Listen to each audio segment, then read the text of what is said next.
was the most powerful empire in the world. They could do whatever they wanted. Then they came across troublesome little England. Well, England was being a very naughty little country. Firstly, they had killed another monarch, Mary Queen of Scots.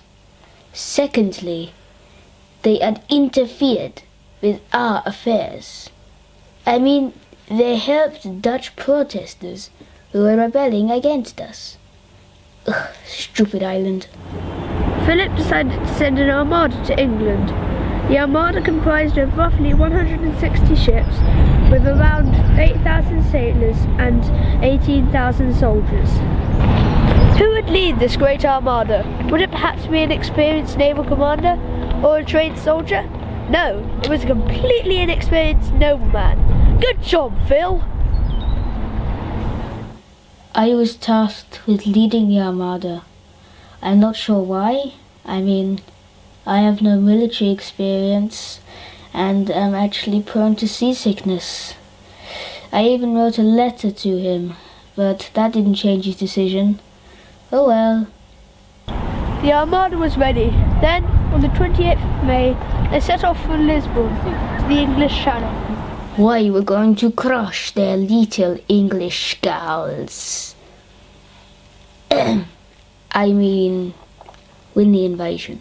The English had to do something, or they would be overwhelmed by the Spanish. However, luckily for them, they had chosen their leaders to be naval admirals. These admirals were Sir Francis Drake and Admiral Lord Howard. We were unable to get out of Plymouth Harbour because the tide was coming in and the wind was blowing inland. That's English weather for you. To tackle the armada, we had to sail into the wind, but that is easier said than done. Sailing into the wind meant going in a zigzag pattern. This would have required a lot of skill, but the English had the best sailors by far. I don't mean to be modest, but we were way better than those Spaniards. We had them easy. The Spanish sailed in a large crescent formation, with attack ships at the points and supply ships in the middle. The English, however, were greatly outnumbered and had to use a different tactic. They used what is called a line astern formation to outmaneuver the Spanish ships. This enabled them to use their guns without the Spanish being able to board them. This tactic was very effective, although the English weren't getting close enough to do much damage to the Spanish ships. They needed a new tactic to break up the Spanish armada. We picked out 8 sacrificial ships from our fleet, lit them up, and then sent them right towards the Spanish armada late at night. This tactic proved effective.